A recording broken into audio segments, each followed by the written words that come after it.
আসন্ন রথযাত্রাকে সামনে রেখে ধর্মনগরের অর্ধেন্দু ভট্টাচার্য স্মৃতি ভবনে এক প্রস্তুতি সভা অনুষ্ঠিত হয়। এবারে রথযাত্রাকে ধর্মনগরের ইতিহাসে অন্যতম বৃহৎ ও আকর্ষণীয় হিসেবে পরিণত করার লক্ষ্যে এই সভার আয়োজন করা হয়।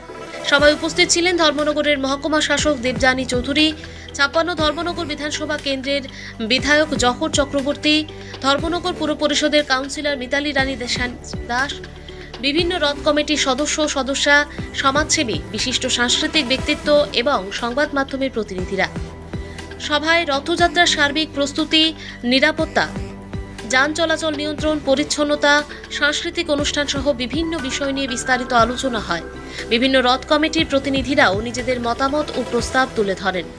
বিধায়ক জহর চক্রবর্তী জানান, এবারের ধর্মনগরের রথযাত্রা সম্পূর্ণ নতুন আঙ্গিকে অনুষ্ঠিত হবে। রথযাত্রাকে কার্নিভেলের আদলে আয়োজন করা হবে, যাতে ধর্মীয় ভাব গাম্ভীর্যের পাশাপাশি সাংস্কৃতিক ঐতিহ্য উৎসবের আবহ আরও সমৃদ্ধ হয়ে ওঠে। তিনি আরও বলেন, রথযাত্রা উপলক্ষে বিভিন্ন সাংস্কৃতিক অনুষ্ঠান, আকর্ষণীয় পরিবেশনা এবং বিশেষ আয়োজন থাকবে, যা ধর্মনগরবাসীর পাশাপাশি বাইরের দর্শনার্থীদেরও আকৃষ্ট করবে। প্রশাসন, পুর পরিষদ, বিভিন্ন রথ কমিটি এবং সাধারণ মানুষের সম্মিলিত প্রচেষ্টায় এবারে রথযাত্রাকে স্মরণীয় করে তোলার লক্ষ্য নিয়েই প্রস্তুতি চলছে। সবাই উপস্থিত সকলেই শান্তিপূর্ণ, সুশৃঙ্খল ও সফলভাবে রথযাত্রা সম্পন্ন করতে একযোগে কাজ করার অঙ্গীকার ব্যক্ত করেন। কদমতলা থেকে ভানুচন্দ্রের রিপোর্ট। উপস্থিত রয়েছেন আমাদের ধর্মনগরের সাংবাদিক বন্ধুরা, উপস্থিত হয়েছে আমাদের রথযাত্রা যারা বিভিন্ন জায়গা থেকে, কালীবাড়ি, আখড়া, বিভিন্ন জায়গা থেকে যারা রথযাত্রা অনুষ্ঠানটা যারা করেন, আমাদের প্রতিনিধিরা উপস্থিত হয়েছেন। সবাইকে আমি ধন্যবাদ জানাই, নমস্কার জানাই।